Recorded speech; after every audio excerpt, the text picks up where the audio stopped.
किसान साथियों, हमारे बहुत सारे किसान साथियों की गेहूं की फसल में बालियां बाहर निकल आई हैं।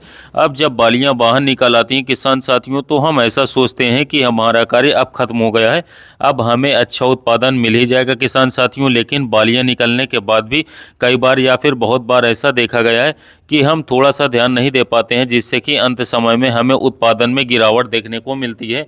तो जब उत्पादन में गिरावट होती है, उसको हम कैसे कम कर सकते हैं, हमें कौन सी गलती नहीं करनी चाहिए, क्या क्या चीज़ें हमें बालियां निकलने के बाद भी करना चाहिए, जिससे हमें एक अच्छा उपज देखने को मिल सके, आज हम यही आपको बताएंगे किसान साथियों। तो आज की पूरी वीडियो देखिएगा और चैनल को अगर अभी भी आपने सब्सक्राइब नहीं किया है तो किसान मित्र चैनल को आप सब्सक्राइब कर लीजिए। जो भी आपका सवाल या सुझाव हो आप कमेंट करिए और चैनल पर बने रहिएगा और चैनल को सब्सक्राइब जरूर करिएगा।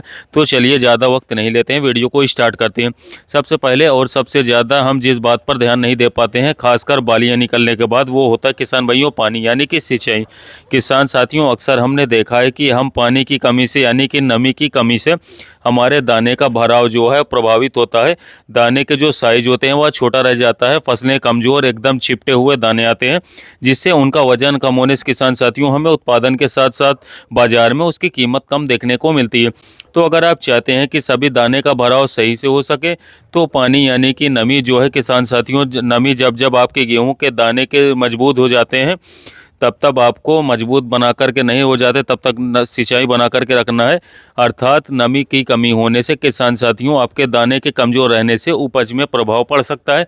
तो पहला बात का आप ध्यान दीजिए, नमी बना करके रखिए। अगर आपके खेत में नमी नहीं है तो कोई बात नहीं। अगर किसान साथियों अक्सर जहां हल्की मिट्टी होती है वहां नमी जल्दी चली जाती है, तो ऐसी मिट्टी पर आपको ज़्यादा ध्यान देना पड़ेगा। पहला बात आप सिंचाई पर ध्यान दीजिए और सिंचाई पर ध्यान देने के साथ साथ इस बात पर सबसे ज़्यादा ध्यान दीजिए कि सिंचाई के चक्कर में बहुत ज़्यादा पानी भरिएगा मत। पानी ज़्यादा भरने से पौधे गिरने की समस्या ज़्यादा हो जाती है और गेहूँ की फसल में कभी भी बहुत दिन तक बहुत देर तक पानी भरा रहना फसल के लिए अच्छा किसी भी अवस्था पर अच्छा नहीं होता है। इस बात का भी आपको ध्यान देना होगा। अब कई बार बालियां निकलने के बाद हमने वीडियो देखा कि हाँ हम इस दवा का इस्तेमाल कर दें, ये डाल दें, वो डाल दें तो फ़ायदा मिलेगा। लेकिन खासकर जब बालियां निकल जाएं किसान साथियों, इसके बाद दवाओं का इस्तेमाल से आपको बचना चाहिए। क्यों बचना चाहिए किसान साथियों? क्योंकि आप दवाओं का इस्तेमाल करते हैं तो अगर कोई बीमारी या कोई अटैक, कीट का अटैक हो गया हो तो उसे हम छोड़ दें, तो उसको न छोड़ें ना, उसको आप डालें। लेकिन बालियां निकलने के बाद अगर कोई भी बीमारी भी, कोई भी कीट का अटैक ना हो, उसके लक्षण भी आपको दिखाई न दे, तो आप दवाओं का इस्तेमाल करेंगे तो आपका फ़ायदा कुछ नहीं होगा। एक तो पैसा बर्बाद होगा और आप जब ज़्यादा चीज़ें एक साथ डाल देते हैं तो दाने में धब्बे पड़ जाते हैं, जिससे आपको नुकसान देखने को मिलता है, उससे आपको गेहूं कमी देखने को मिलती है। इस बात का ध्यान जरूर दीजिएगा। तो बिना वजह किसी भी दवा का इस्तेमाल नहीं करना है, खासकर बालियाँ निकलने के बाद। और विशेषकर जब फ्लावरिंग की अवस्था होती है, बालियाँ निकलने के बाद एक अवस्था फ्लावरिंग की भी आती है, जब फूल आते हैं, उस समय पर कुछ भी आपको स्प्रे नहीं करना है, नहीं तो किसान भाइयों नुकसान हो जाता है। परागण सही से न होने से दाने खाली रहने की समस्या शुरुआत में ही हो जाती है। तो शुरुआत होगा तो परागण में बाधा डालने के लिए आप कोई भी चीज़ फूल वाली अवस्था में ना डालें। खासकर बोरॉन वगैरह अगर आपको डालना है तो बालियां निकलने से पहले ही डालें तो अच्छा काम करेगा। बालियां निकलने से पहले हम बोरॉन डालते हैं 20% वाला 100 से 125 ग्राम। साथ में हम 0.34 NPK जो है 1 से 1.5 किलोग्राम मिला करके डालते हैं। ये दो खादें जो है 120 लीटर पानी में घोलकर स्प्रे करना है सिर्फ। अब बात करते हैं खादों के बारे में। तो खाद के बारे में जानकारी चाहिए कि आखिर बाली निकलने के बाद हम क्या डाल सकते हैं।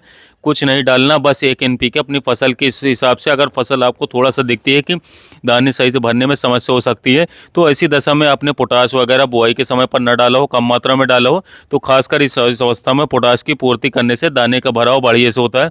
पहले तो हम NPK डालते हैं 0050, जिसमें 50% पोटेशियम, 17.5% के आसपास सल्फर पाया जाता है।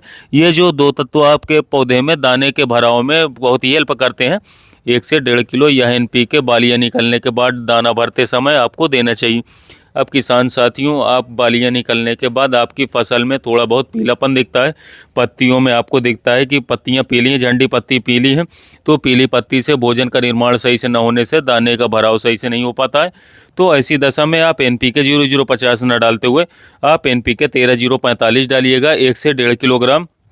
या एनपीके डालेंगे तो इसमें 13% नाइट्रोजन भी पाया जाता है, जिससे अगर फसल में कुछ पीलापन है तो पीलापन भी आपका दूर हो जाएगा और पौधों में अच्छे से दाने का भराव भी बाद में हो पाएगा। तो बस ज़्यादा नहीं करना है, 0050 या 13045 में से किसी एक एनपीके का बाली निकल जाने के बाद इस्तेमाल कीजिए और नमी बना करके रखिए, तो आप अच्छा उत्पादन ले पाएंगे। अगर आपके खेत में बालियाँ नहीं निकली हैं किसान साथियों, तो एनपीके 0/34 का बोरॉन के साथ स्प्रे करें।